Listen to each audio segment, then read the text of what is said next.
Hey everyone, so in today's session I'd like to talk about learning and developing patience as a guide. Yes, as a teacher. Alright, so basically what it means for me is how I've experienced this is repeating or rather rewiring the brain.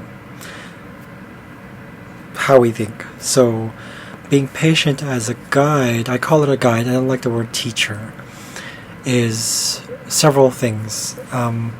But just keynote here is that there's no one thing to do it. It's usually, everyone is in their own path, in their own journeys, but one of the first things I learned is shadow work. Now, for those people who don't know what shadow work is, it's embracing all aspects of yourself. Basically, it's shining a light on what you call the shadow. Now, I know there's people out there who will say, oh, shadow work doesn't work, and all this stuff. But if you try it for yourself, you never know if it's going to work, right? So that's the way I see it as well. Not that you don't need scientific, evidence or anything like that. But I think, personally, with all the things that's going on, in the information age. Again, in my previous videos, too much information is going around, and it's just all about information, or the opposite of that, which is no information. So I'd like to kind of have a balance in everything, right? So, and this is also part of why I do the shadow work. I'm embracing all parts of myself. So you're not going to see me as one of those like people who are just always so spiritual, or always so this way, or so this way, or this way, or this way. It's not going to be like that, right? So we'll talk about it for another time, but shadow work. So I'd like you to actually highly recommend, this book, Dark Side of Light Chasers by Debbie Ford. Been working on this myself, kind of on and off, but basically the idea is to find the aspects of, when I say aspect, everything we think of ourselves to be. Like, when people say you are more than one thing. Well, what's more than one thing? Being jealous, being stupid, being smart, being giving, being selfless, being selfish. Those things. We point fingers at other people for things. Basically, according to Debbie Ford's the book, she said the aspects of ourselves, or that we locked up, basically, or that we buried as we got older, because we thought that was taboo, or it was just unaccepted in society. So we buried it and said we can't be greedy. So what happens is, when we see people who are greedy, it's not about so much about the word, it's about that understanding of what that means, and we start to point fingers at others and say, oh, I hate that person, they're so stupid, or whatever, they're just such a damn idiot, or something like that. It's not, that's what shadow work is. So instead of pointing fingers at someone, you accept that three that come back at you, right? 1, 2, 3, and see, how can I accept that again? What is as Debbie put it, what are the gifts behind the word greedy? So there are several exercises in the book actually that show you how to deal with that. One of the exercises that I like is in the mirror. When you're in the mirror, you repeat words to yourself, the words that give you sort of an energetic or some sort of emotional response. Like the other day, I was when I heard the word rude, at first I didn't think what it was, but then when it hit me, it's not so much the word itself, but the implications of the fact that I'm rude. It got to me, and I was just like, oh, okay, crap. So I had to work on that and say, well, what's the gift of being rude? Well, being rude, if you think about it, what does a rude person do? A rude person would have initiative. A rude person who would know what they want, right? So you have that kind of that push. So instead of seeing yourself as that, in the exercises, the mirror exercise, it's in the book. I forgot which chapter it was, but it's repeating that to yourself, so it no longer has an effect on you. But at the same time, With the other exercises, it helps you to find, it's like, oh, okay, well, instead of saying rude, you find the gift in that and say, I can be assertive. I have initiative. I know what I want, right? So in this case, what happens is once you start developing that acceptance of yourself, it becomes this. We open those in the book. Debbie Ford refers to the castle.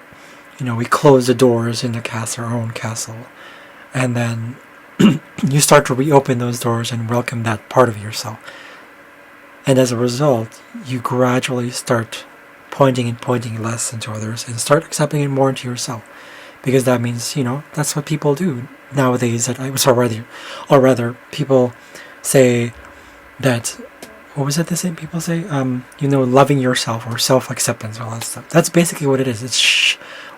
But part of that is when you start accepting little things about yourself, it builds, or rather, the doors again reopen. So you start becoming more whole. It's a Jungian thing, of course, the shadow stuff, the shadow archetype.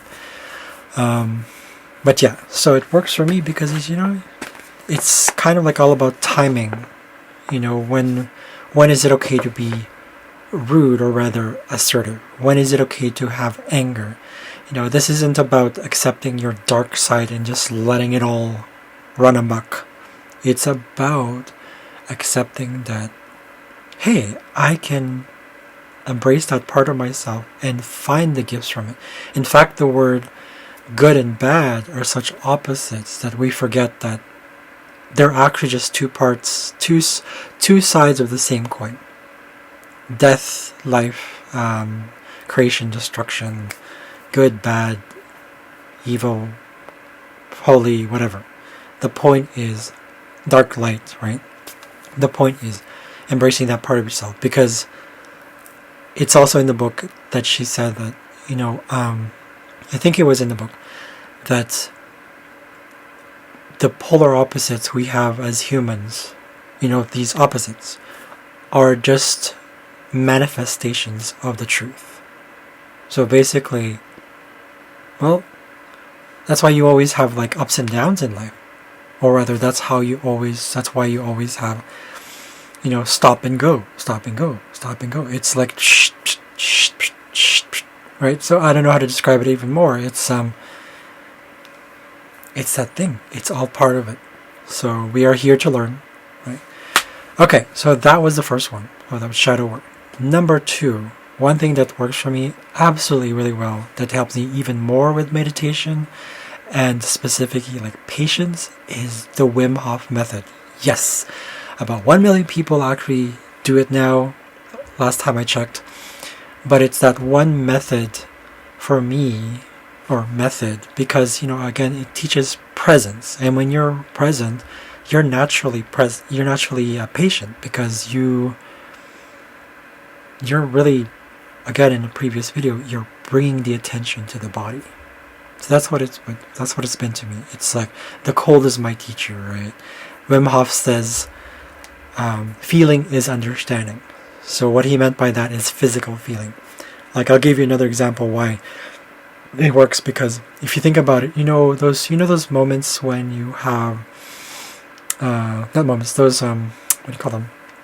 Emergency medical people or whatever, or I think sometimes doctors do it, where they tell you if you're hyperventilating or if you're having a panic attack, what is usually the most effective way of calming yourself down? You count, but you breathe. You count your breathing.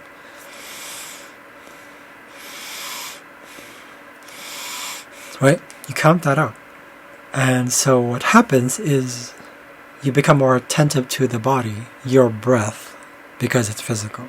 It's very simple. With the Wim Hof method, though, it's the breathing, yes, but it's also like really bringing your attention to the body, because you stick with the cold, you go with it, and then you'll figure it out once you do your research. If you're interested, that's another one that I use. It creates a lot of patience.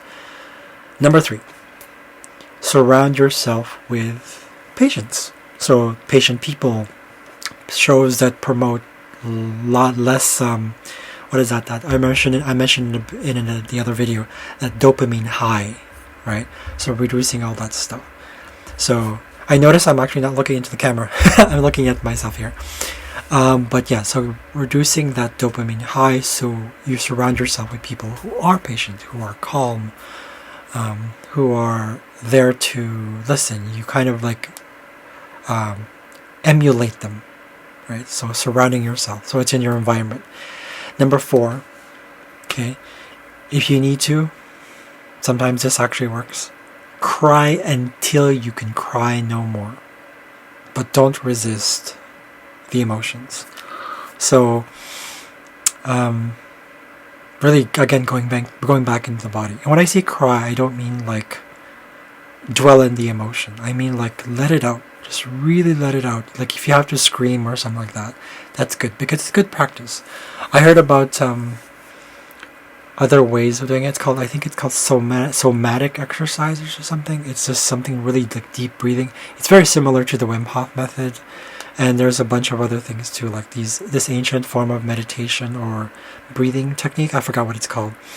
But yeah, so you're anchoring yourself when you eventually go to the body. Because if you're like anything like those who cried a lot, eventually you start to realize, oh my goodness, I'm actually okay. Even Debbie Ford from this book, she realized that too. She was crying so much, she was like alone. She was like, what was it? She went through like a addiction phase, and eventually she realized, oh wait a second, right? So there was something there to, so the body grounds you, but also reveals more than that. So cry until you can cry no more. So number 5, the 4 agreements. If you don't know this one, it's by Don Miguel Ruiz. It's that first one, I think. It's on not taking anything personally. So if you have to act, do it. And what I mean by that is, if you have to basically not do anything, then do it. Find lots of time to be okay with nothing and silence. That's technically the 6th one, right? Find lots of time to be just okay, with nothing and silence. And be in the silence. And so I know some people who are actually like they have such an active mind. But if you resist that, the more you'll have that active mind because you're giving into it, right? It's easier said than done, of course, but this is why I mentioned the Wim Hof method first and the shadow work at the very top. So, 4 agreements is the 5th one. Taking nothing personally, but it really helps when you do it more physically, on a physical level. Number 6, again, was find lots of time to be okay with just, with nothing.